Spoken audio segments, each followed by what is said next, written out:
कोशिश करना है कि मतलब एकदम अपने साथ वाले को नहीं पकड़ा जाए। तूफान आया, तूफान आया, तूफान आया, एक नाव पे तीन, अब तीन का ग्रुप पकड़ लीजिए आप जिसके साथ भी बना।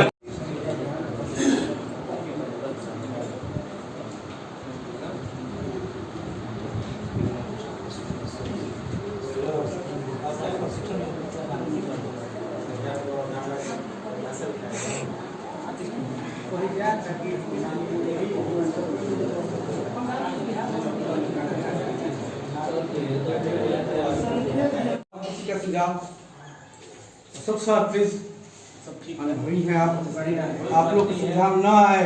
वो जो सर ने कहा था उसके बाद हुआ था सीरियल ठीक है, पहले हम लोग प्री टेस्ट दिए तो उसके बाद एक छोटी चिड़िया खाती थी अनार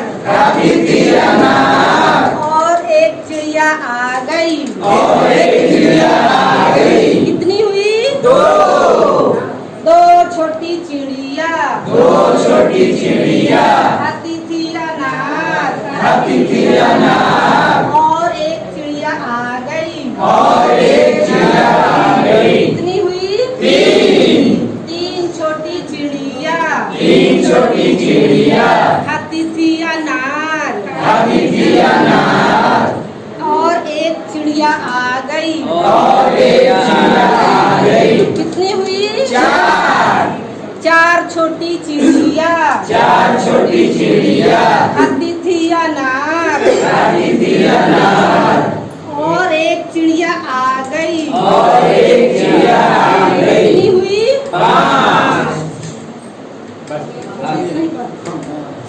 और फिर इसी समझ टॉपिक है स्थानिक समझ। इसमें स्थानिक समझ के कारण ही अलग अलग वस्तुओं को देख पाते हैं और उनकी विभिन्न विशेषताओं को भी समझ पाते हैं तथा अनुभवों को इस तरह से समझने की क्षमता को ही स्थानिक समझ कहते हैं। जैसे खेल कूद की समझ, आकृतियों की समझ, चित्र के माध्यम से पेड़ पौधों की समझ और फिल्म के माध्यम से अपने आसपास के परिवेशों के बारे में समझ विकसित करना। प्रतिभागी का नाम प्रशिक्षण राजराजेश्वरी +2 विषय संख्या ज्ञान। पहला है बच्चों को चित्र के माध्यम से संख्या का ज्ञान कराएंगे, जैसे कि हमने यह चित्र बनाया है। दूसरा है बंडल तीली के माध्यम से बच्चों को बताएंगे कि 10 तीली का एक बंडल होता है। यदि उसमें 15 तीलियां हैं तो उसको एक बंडल और 5 तीलियां पढ़ेंगे गतिविधि के माध्यम से। चौथा है TLM फ्लैश कार्ड, कांच की गोलियां, कलम, पेंसिल दिखाएंगे, बच्चों को बताएंगे इसकी संख्या कितनी है। बच्चे बताएंगे गिन करके कि 2 है, 4 है, 5 हमको देंगे हम। पांचवा है कविता के माध्यम से संख्या ज्ञान का बोध कराना। जैसे हमने कविता लिखी है 1 2 3 4 आओ चले कुतुब मीनार 5 1 2 3 4 आओ चले कुतुब मीनार 5 6 7 8 देखते चले राजघाट चलते 9 10 11 12 चले चांदनी चौक फवारे।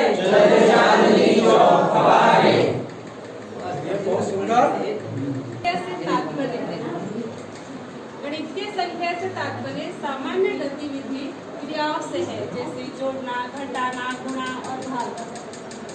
बच्चों में संख्या के ज्ञान के आधार पर विभिन्न प्रकार की क्रियाएं की जा सकती है, जैसे किसी चित्र का फिगर बनाना है, उनमें प्लस माइनस का बताया जा सकता है।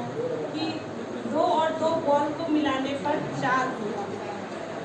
या फिर अगर घटाव सिखाना है तो हम उसका भी फिगर बना के उन्हें बता सकते हैं कि जैसे 4 फूल बना दिए और उसमें से 2 फूल हटा लिए तो अब कितना बचेगा। और सबसे कम करने की क्रिया है, जैसे घटाव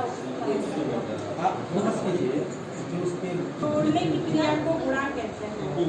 उसी तरह से हम किसी भी चीज़ को, इसमें तो मैंने 2 फूल और 2 फूल को गुणा करने पर 4 आया है, उस तरह से किया है।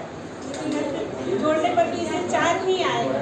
अगर बच्चों में जैसे करवाया जाएगा तो बड़ी संख्या के आधार पर दो बार करवाया जाएगा बच्चों से तो 4 हो जाएगा। जोड़ के आधार पर अगर हम उसको जोड़वाते हैं तो 2 फूल 2 4 हो जाएगा।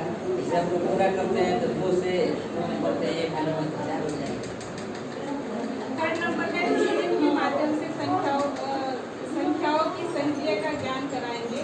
जैसे फ्लैश कार्ड, कंकड़ पत्थर, उनको घुमा कर अलग करवा के जोड़ के इस तरह से माचिस की तिलियाँ, गोली, पेंसिल, चौक इत्यादि के माध्यम से और गतिविधि के माध्यम से भी। जैसे कि एक पेड़ पे 10 चिड़िया बैठी है, 2 उड़ गई तो कितनी बची, इस तरह से। सब लोगों ने ध्यान सुना इसको। क्या हम सुझाव मांगेंगे? तो बच्चों के बीच मापन का समझ कैसे हम विकसित करेंगे, तो उसके लिए बहुत सारे एग्जाम्पल हैं। जैसे मान लीजिए बच्चा जो है जिस बेंच पर बैठा हुआ है, उस बेंच की मान लीजिए हम कहेंगे कि इसकी लंबाई बाबू आज हम लोग माप कर पढ़ेंगे कि इसकी लंबाई कितनी है।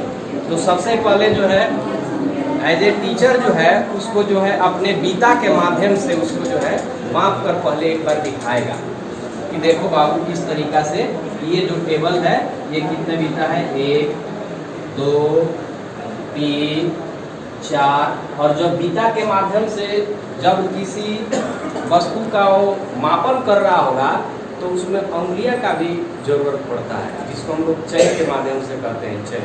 तो इस तरीके से मान लीजिए कि इसका लंबाई है 3 बीता, आखिर इतना शेष बच जा रहा है, तो उसको ऐसे हम चय के माध्यम से माप कर बच्चों को बता सकते हैं। इसके बाद जो है छड़ी के भी माध्यम से किसी चीज़ का लंबाई मापा जा सकता है, बता सकते हैं उसको। जैसे मान लीजिए हमारा जो ब्लैक बोर्ड है और स्टिक एक ले आएंगे और स्टिक के माध्यम से बच्चों को बताएंगे इस बोर्ड की लंबाई जो है माप कर और इसकी चौड़ाई भी माप कर बता सकते हैं। इसके बाद जो है एक दूसरे से तुलना करके जो है भी बच्चा जो है समझ सकता है कि कौन बड़ा है और कौन छोटा है। जिस पर ठीक ना? इस प्रकार उठिए सर। जी आप दोबारा वेलकम के पास और इसको मापिए तो सर कौन बड़ा है इसमें? यही देखिए तो कितना छोटा है इसे अपने उंगली के सारा से माप बताइए तो। नहीं इसकी लंबाई मापिए और देखिए कि उंगली सारा कितना बड़ा है, ऐसे नापिए तो इसको 6 वहाँ लिख देंगे ना। हिंदी जानते हैं, पहाड़ जानते हैं, धन्यवाद। पहाड़ों जानते हैं जी। किया जाए जैसे मान के चलिए कि हम एक बाल्टी पानी भर के ले आए और एक गिलास ले आए और गिलास के माध्यम से बच्चों को बोले कि इस बाल्टी में कितने गिलास पानी, तो बच्चा जो है क्या करेगा कि वो गिलास ले आएगा, देख पकड़ाएंगे उसको और गिलास के माध्यम से उस बाल्टी में से पानी निकाल कर वो माप कर बता सकता है कि सर इस बाल्टी में 10 गिलास पानी है या 15 गिलास पानी है। इस तरीका से बच्चों के बीच समझ का जो है विकसित कर सकते हैं मापन।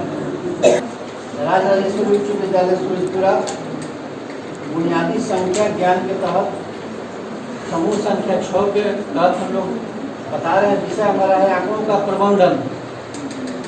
विचार उभर कर आया है कि आंकड़ों का प्रबंधन गणित की एक शाखा के अंतर्गत आता है जिसे सांख्यिकी कहा जाता है। सांख्यिकी कुछ आंकड़ों से उपयोगी तथ्य को खींचने का विज्ञान है। इसमें आंकड़ों से संबंधित कुछ विशिष्ट प्रश्नों को उत्तर खोजने के लिए एक दृश्य के अनुसार आंकड़ों का व्यवस्थित संग्रह, प्रस्तुति एवं व्याख्या शामिल है। जैसे सर्वप्रथम आंकड़ों का संग्रहण किया जाता है। पहले हम लोग आंकड़ों को संग्रह करते हैं, इकट्ठा करते हैं, इसके बाद आंकड़ों का वर्गीकरण करते हैं, क्लासिफिकेशन। उसके बाद आंकड़ों का सारणीयन किया जाता है, उनका आंकड़ा किस प्रकार को उसको सारणी बनाते हैं। आंकड़ों का प्रदर्शन चित्रालेख, डंडालेख आदि माध्यमों से किया जाता है। खेल के माध्यम से भी आंकड़ों का प्रबंधन किया जा सकता है। जैसे यहाँ पर हम एक डंडालेख के माध्यम से प्रदर्शन किए हैं कि किस खेल में कितने खिलाड़ी हैं। यहाँ आप लोग देख सकते हैं कौन छोटा है कौन बड़ा है, इसे आप अनुमान लगा सकते हैं। जैसे इस पर लूडो लिखा हुआ है, ये क्रिकेट है, ये कबड्डी है, ये कैरम बोर्ड है। इस खेल के किसमें खिलाड़ी कम है, किसमें खिलाड़ी ज़्यादा है, आप इस डंडालेख के माध्यम से समझ सकते हैं। या डंडालेख ये चीज़ प्रदर्शित कर रहा है। इस तरह से हम लोग आंकड़ों का प्रबंधन करते हैं। प्रतिभागी हैं श्री